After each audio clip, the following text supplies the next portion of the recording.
नमस्कार साथियों, आप सभी का स्वागत है आपके अपने YouTube channel HSSC think tank पे। साथियों, आज हम यूनिट नंबर 5 को स्टार्ट करेंगे जिसका नाम है वर्क, पावर एंड एनर्जी, कार्य, शक्ति और ऊर्जा।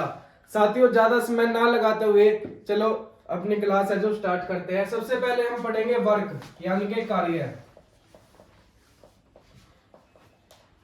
कार्य क्या होता है साथियों? जब कोई फोर्स लगाने से कोई वस्तु या ऑब्जेक्ट है, बॉडी है, कुछ डिस्प्लेस्ड हो जाए अपने स्थान को, जो इनिशियल उसका स्थान है उसको छोड़कर कुछ दूरी पर चली जाए या कुछ डिस्प्लेसमेंट वो तय कर ले, तो उसे हम क्या बोलेंगे? वर्क डन बोलेंगे, यानी कि कार्य बोलेंगे। यानी कि जब बल लगाने पर वस्तु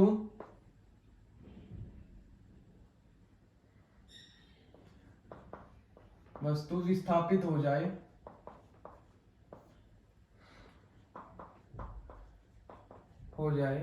उसे क्या कहेंगे? उसे कार्य कहेंगे। वर्क डन को या वर्क को किससे डिनोट करेंगे? W से डिनोट करेंगे। और ये क्या होता है इसका formula? Force into displacement. S यहां पर जो है वो डिस्प्लेसमेंट है, यानी कि विस्थापन है। मान लो ये कोई ऑब्जेक्ट है, इसका कुछ वेट है और ये एक हॉरिजॉन्टल सरफेस पर रखा हुआ है। इस पे हम कोई फोर्स लगाते हैं, मान लो 10 न्यूटन का फोर्स लगाते हैं और ये बॉडी मान लो कि आपकी इनिशियल पोजीशन से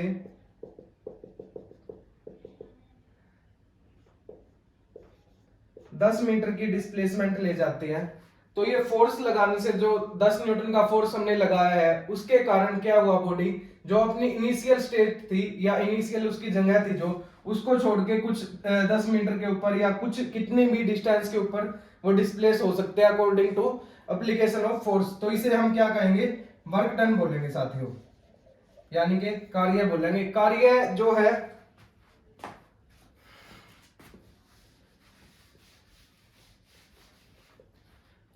है साथियों एक स्केलर क्वांटिटी है, यानी कि अदिश राशि है।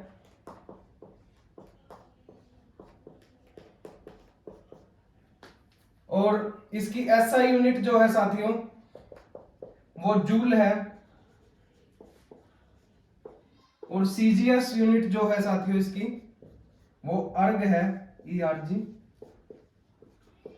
और साथियों एक कन्वर्जन पूछ लेते हैं कई बार कि जो 1 जूल है, 1 जूल वर्ग कितने अर्ग के बराबर होता है? यानी 10 की पावर 7 अर्ग के बराबर होता है साथियों।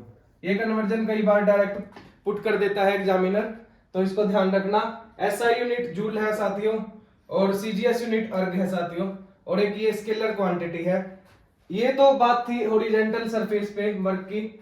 अगर बात करें हम किसी एंगल पे, तो मान लो ये अपना एक्स एक्सिस है, ये वाई एक्सिस है और ऑब्जेक्ट कुछ इस तरह यहाँ पर रखा हुआ है किसी एंगल पे। ये एंगल अपना थीटा है, यहाँ पे हम कोई फोर्स लगा रहे हैं ऑब्जेक्ट के ऊपर। तो यहाँ पे जो वर्क डन होगा वो किसके इक्वल होगा साथियों? यहाँ पर वर्क डन होगा F into S cos theta. Theta यहाँ पे जितने भी एंगल पे अपनी हॉरिजॉन्टल सरफेस से बॉडी रखी हुई है उसको हम थीटा बोलेंगे साथियों। यहाँ से एंगुलर जो वर्क है, यहाँ से कई बार क्वेश्चन किस टाइप में देखने को मिलता है साथियों। यहाँ पे कोस थीटा जो है यहाँ एक महत्वपूर्ण भूमिका निभाता है। अगर हम पहुंचे मैक्सिमम वर्क है कोस थीटा की वैल्यू पे कहां होगा? तो वो होगा साथियों 0 डिग्री पे, क्योंकि 0 डिग्री पे कोस थीटा की वैल्यू 1 होती है। और मिनिमम वर्क की अगर बात करें साथियों तो वो कोस थीटा के कितने डिग्री एंगल पे होगा? वो होगा 90 डिग्री पे, क्योंकि कोस 90 की वैल्यू कितनी होती है साथियों 0 डिग्री। तो अगर कोस की वैल्यू का इसमें हम रखेंगे तो मैक्सिमम वैल्यू कोस 0 डिग्री पे आएगी और मिनिमम वैल्यू 90 डिग्री पे आएगी, यानी कि जब परपेंडिकुलर होंगे एक दूसरे के तब आएगी। साथियों अब बात करते हैं कार्य के प्रकार की। या वर्क के टाइप की कितने प्रकार का होता है साथियों? बेसिकली 3 टाइप का वर्क होता है। नंबर 1 है साथियों पॉजिटिव वर्क,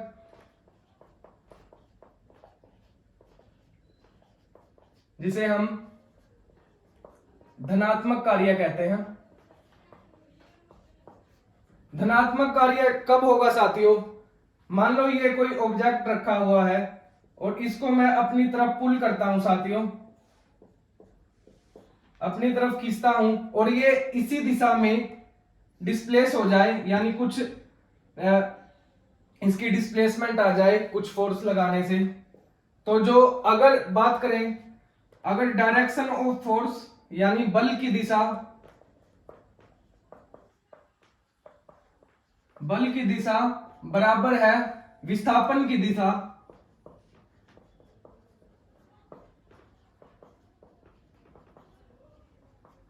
तो वो कार्य जो होगा साथियों धनात्मक कार्य कहलाएगा या पॉजिटिव वर्क कहलाएगा।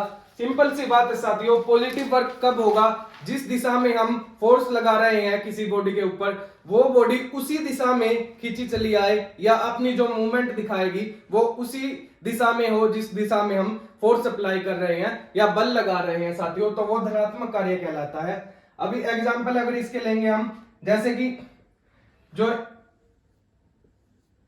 ये हैंड रोलर होता है साथियों, जिससे हम क्रिकेट की पिच वगैरह तैयार करते हैं, तो इसकी जो मूवमेंट होती है इसको ऐसे पुल करते हैं और इसका जो विस्थापन होगा वो भी सेम दिशा में होगा, तो इसे पॉजिटिव वर्क है जो माना जाएगा। अब साथियों बात करेंगे हम नेगेटिव वर्क की, यानी कि ऋणात्मक कार्य की।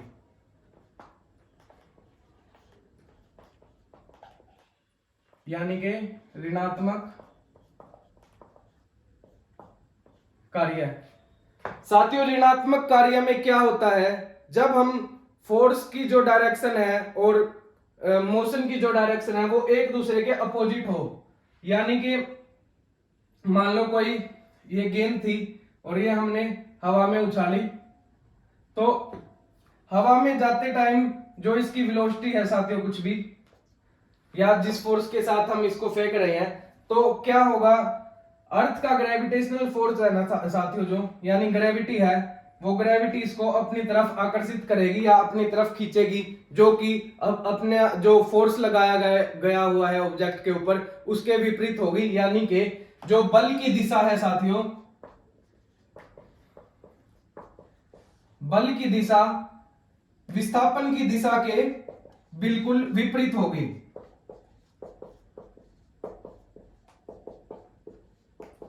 विस्थापन की दिशा के विपरीत होगी, तो वो कौन सा कार्य माना जाएगा? ऋणात्मक कार्य माना जाएगा साथियों। इसके एग्जांपल अगर हम लें तो ग्रेविटेशनल वर्क है जो, यानी ग्रेविटी जो एक्ट करेगी अपना किसी ऑब्जेक्ट के ऊपर फेंकते टाइम, वो भी नेगेटिव वर्क होगा। और साथियों दूसरा है फ्रिक्शनल फोर्स है, वो भी नेगेटिव वर्क में आएगा साथियों, क्योंकि फ्रिक्शन फोर्स भी क्या करेगा? जो हमारा फोर्स लगाया हुआ है किसी ऑब्जेक्ट के ऊपर उसको डिस्प्लेस करने में, उसको अपोज करेगा फ्रिक्शनल फोर्स, जो यानी कि जो घर्षण बल है वो हमारा अप्लाई किया हुआ बल है, जो अप्लाई किया हुआ फोर्स है उसके विपरीत एक्ट करेगा। तो फ्रिक्शनल फोर्स के द्वारा किया हुआ कार्य क्या कहलाएगा साथियों? नेगेटिव वर्क कहलाएगा। अब साथियों बात करते हैं जीरो वर्क की या शून्य कार्य की।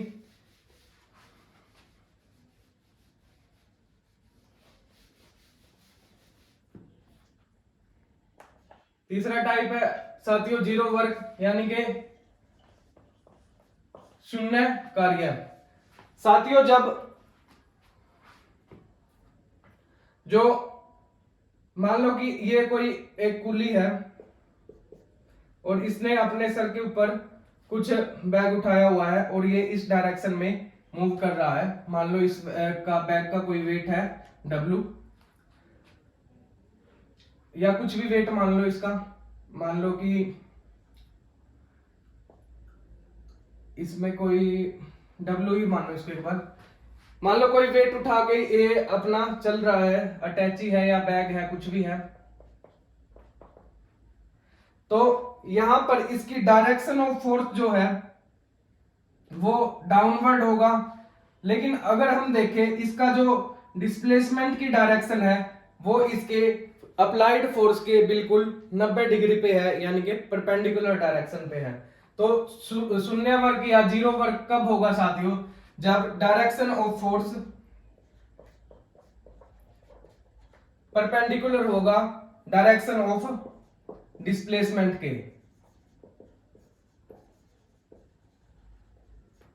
यानी कि जब बल और विस्थापन की दिशा एक दूसरे के 90 डिग्री पर हो, परपेंडिकुलर हो, लंब समरूप हो, तब किया हुआ कार्य जीरो वर्क कहलाएगा साथियों। कई बार इससे एग्जांपल ले लिया जाता है, क्वेश्चन पूछ लिया जाता है कि कोई व्यक्ति है अपने सर पर 100 किलो वजन लेके 100 किलोग्राम वजन लेके 5 किलोमीटर चलता है, तो उसके द्वारा किया हुआ कार्य जो वर्क है कितना होगा?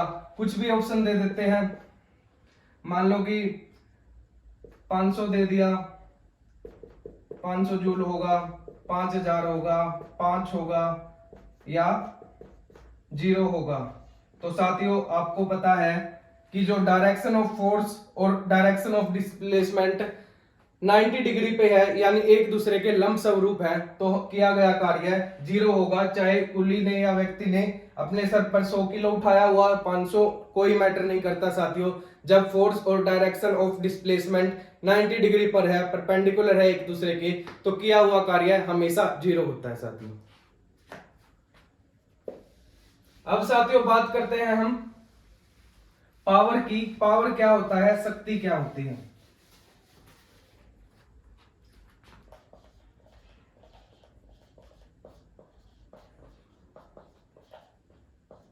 शक्ति साथियों basically work done upon time होता है साथियों, यानी कार्य करने की दर को शक्ति कहा जाता है। हिंदी में हम लिखेंगे कार्य करने की दर क्या होती है अपनी? शक्ति होती है साथियों। इसे हम वर्क डन अपॉन टाइम भी बोलते हैं साथियों। और ये एक स्केलर क्वांटिटी है साथियों, यानी कि अदिश राशि है।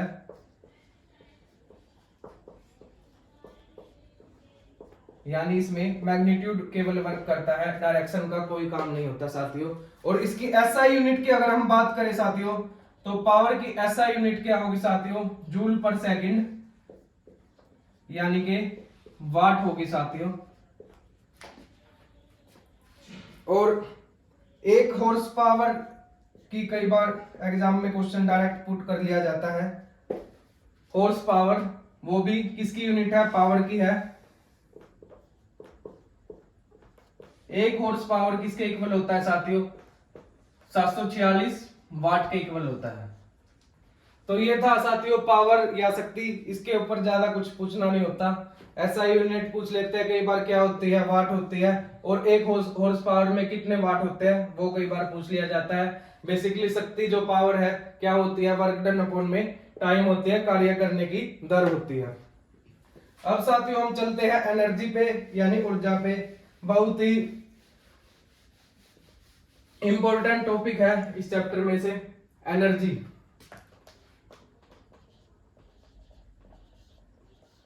एनर्जी यानी कि ऊर्जा। ऊर्जा क्या होती है साथियों? कार्य करने की अक्षमता।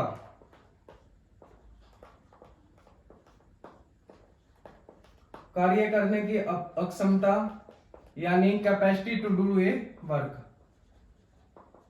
Capacity to do a work, किसी काम को करने की अक्षमता जो होती है साथियों, वो क्या कहलाती है? हमारी ऊर्जा कहलाती है साथियों। ऊर्जा के विषय में अगर बात करें साथियों, तो ये भी एक स्केलर क्वांटिटी है, एक अदिश राशि है।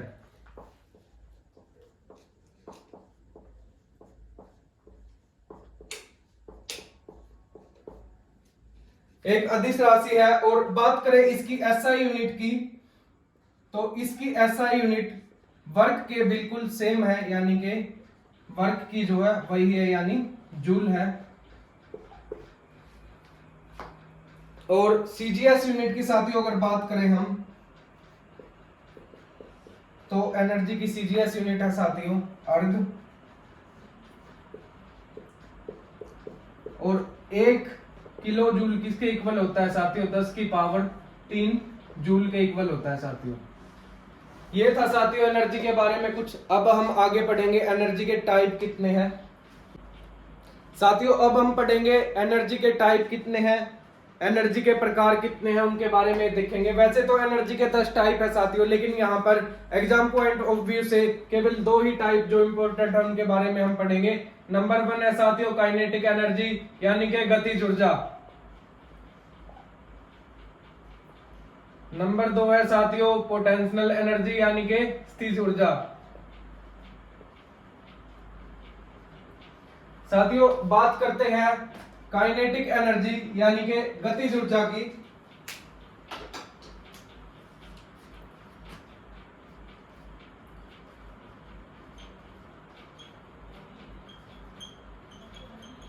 काइनेटिक एनर्जी यानी कि गतिज ऊर्जा। जैसा कि नाम से पता चल रहा है साथियों, गतिज ऊर्जा यानी कि जो ऊर्जा किसी भी ऑब्जेक्ट की गति के कारण जो पोजेस करती है बॉडी, या बॉडी में जो उसकी गति के कारण उत्पन्न होती है साथियों, वो ऊर्जा क्या कहलाती है? गतिज ऊर्जा कहलाती है, यानी कि एनर्जी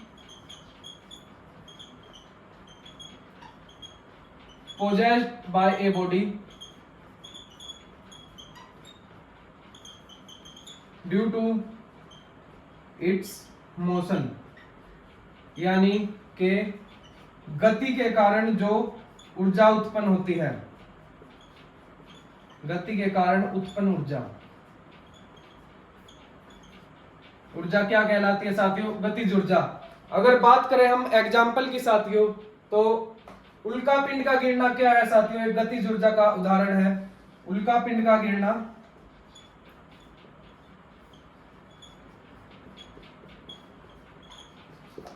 और सिंपल एग्जाम्पल की बात करें तो हमारा चलना दौड़ना, ये सब क्या है? गतिज ऊर्जा के उदाहरण है।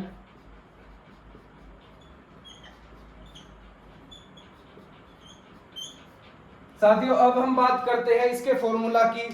फॉर्मूला क्या है गतिज ऊर्जा का?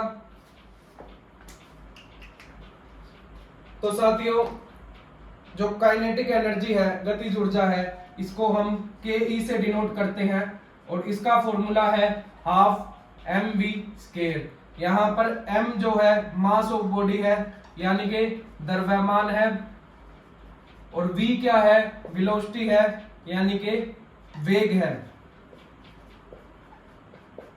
तो ये था साथियों काइनेटिक एनर्जी यानी गतिज ऊर्जा। इसका फॉर्मूला याद रखना, हाफ एम वी स्क्वायर है। m क्या है, v क्या है, ये आपको पता है, नाम से ही पता चल रहा है गतिज ऊर्जा, यानी कि जो गति के कारण ऊर्जा उत्पन्न होती है उसे हम गतिज ऊर्जा बोलते हैं साथियों। अब चलते हैं हम दूसरे प्रकार पर, जिसे हम बोलते हैं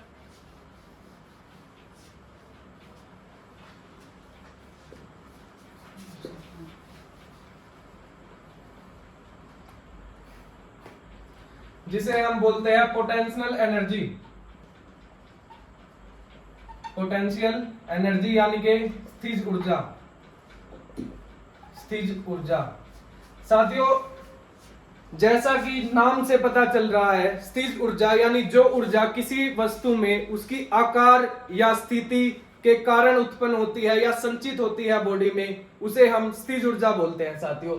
एनर्जी पोजेस्ड या stored by a body, energy stored in a body due to its position,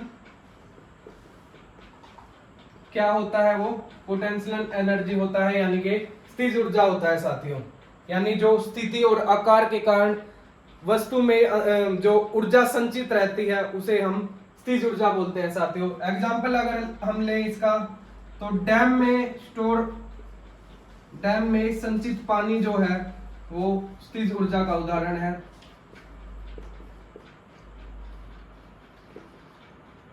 dam में संचित पानी, खींचा हुआ कमान,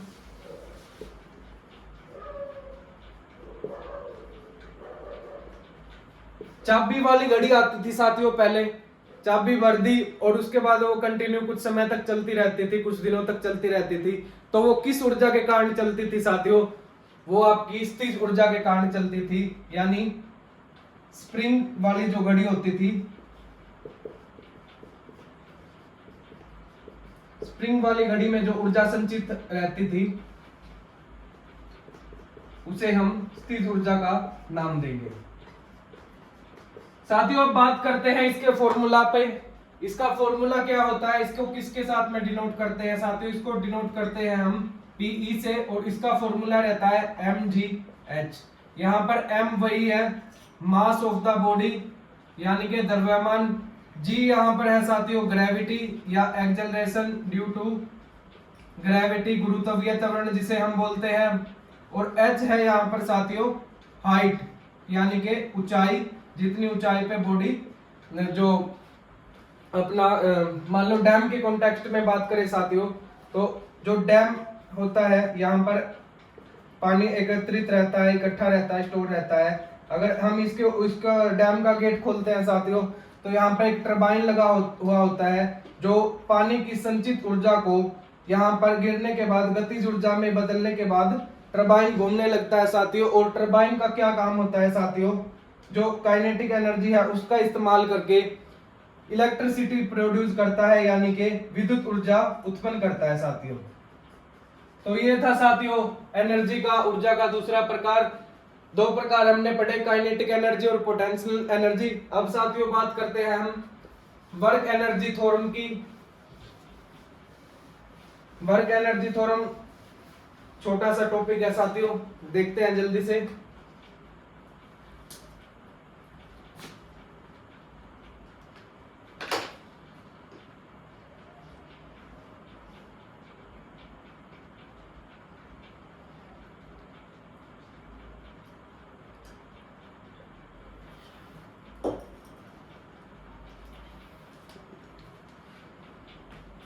तो साथियों अब जो हमारा टॉपिक है उसका नाम है वर्क एनर्जी थ्योरम, कार्य ऊर्जा प्रमेय।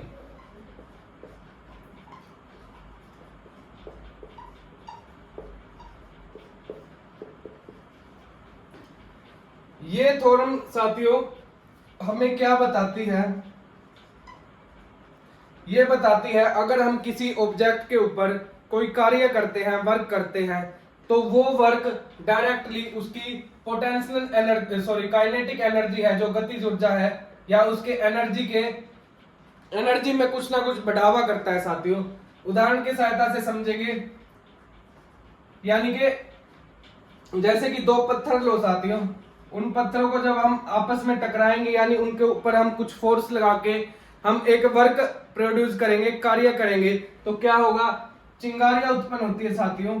वो चिंगारियां किसके कारण होती है? वर्क एनर्जी थ्योरम के कारण होती है, जो हमें क्या बताती है साथियों कि अगर हम किसी बॉडी के ऊपर कोई फोर्स लगाते हैं और उससे जो कार्य होता है, फोर्स लगाने के कारण जो हम किसी बॉडी पर कार्य करते हैं, तो उसकी गतिज ऊर्जा में उतना ही बढ़ावा मिलता है उसे, यानी उसकी गतिज ऊर्जा में उतनी ही बढ़ोतरी होती है साथियों। ये कहलाती है हमारी वर्क एनर्जी थ्योरम, यानी कार्य ऊर्जा प्रमेय। अगर हम बात करें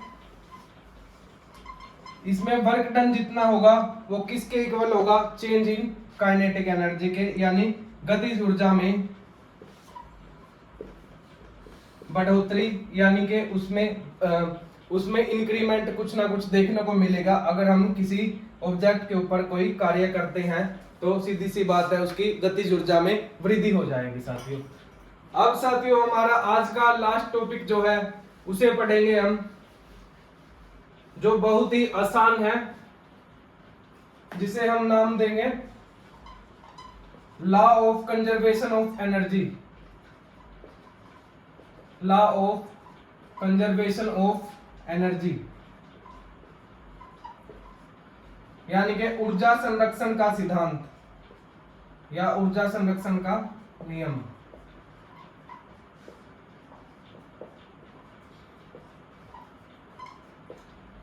ये नियम या ये सिद्धांत क्या बताता है हमें साथियों कि एनर्जी यानी ऊर्जा को ना तो नष्ट किया जा सकता है और ना ही उत्पन्न किया जा सकता है।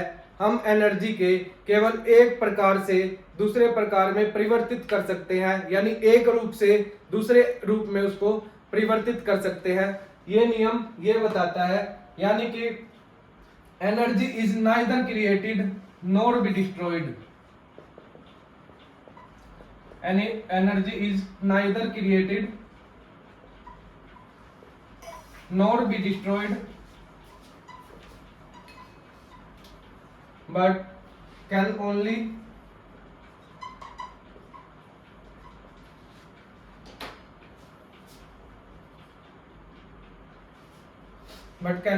be transformed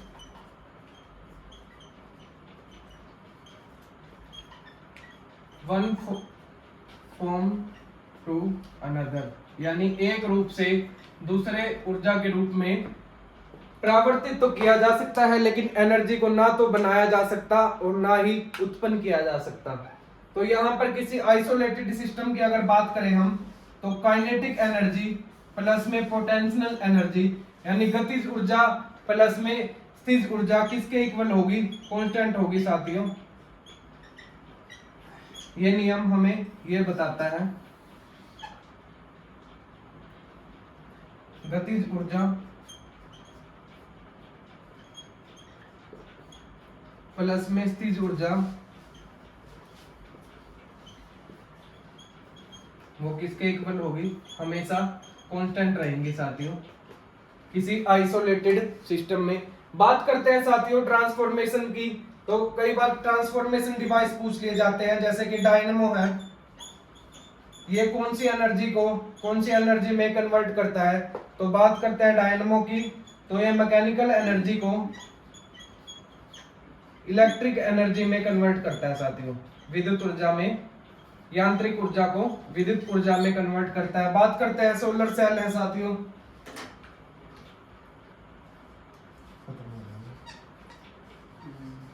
सोलर सेल है साथियों, वो हीट वेव जो आती है सूर्य से, यानी हीट एनर्जी को किसमें कन्वर्ट करता है? इलेक्ट्रिक एनर्जी में कन्वर्ट करता है। और भी बहुत सारे डिवाइसेस है साथियों जो एनर्जी के एक फॉर्म को दूसरे फॉर्म में, यानी एक रूप को दूसरे रूप में परावर्तित कर देते हैं। बट जो टोटल एनर्जी होती है साथियों किसी भी सिस्टम की, किसी भी आइसोलेटेड सिस्टम की जिसे हम बोलते हैं, तो वो हमेशा कांस्टेंट रहती है साथियों। वो ना तो ही उत्पन्न होती है ना ही नष्ट होती है, बट एक फॉर्म से दूसरे फॉर्म में हम अपने यूज के अकॉर्डिंग, अपनी सुविधा के अकॉर्डिंग उसको ट्रांसफॉर्म जरूर करते हैं। तो ये है साथियों हमारा आज का टॉपिक, जिसमें हमने पढ़ा वर्क, पावर एंड एनर्जी। हमने पता किया वर्क स्केलर क्वांटिटी है, इसके एसआई यूनिट क्या है, सीजीएस यूनिट क्या है, वर्क के टाइप कितने हैं। फिर हमने पढ़ा पावर और फिर एनर्जी और उसके टाइप, और लास्ट में सबसे इंपॉर्टेंट किया हमने ऊर्जा संरक्षण का नियम या ऊर्जा संरक्षण का सिद्धांत। तो साथियों आज की क्लास में केवल इतना ही, मिलते हैं अगली क्लास में। आशा करते हैं कि आप सभी को जो वीडियो है, क्लासेज है अपनी पसंद आ रही होगी, आप इनसे कुछ ना कुछ सीख रहे होंगे। अगर वीडियो पसंद आए साथियों तो लाइक करो, शेयर करो और अपने दोस्तों के पास सब शेयर करो, सब्सक्राइब करो वीडियो को। धन्यवाद।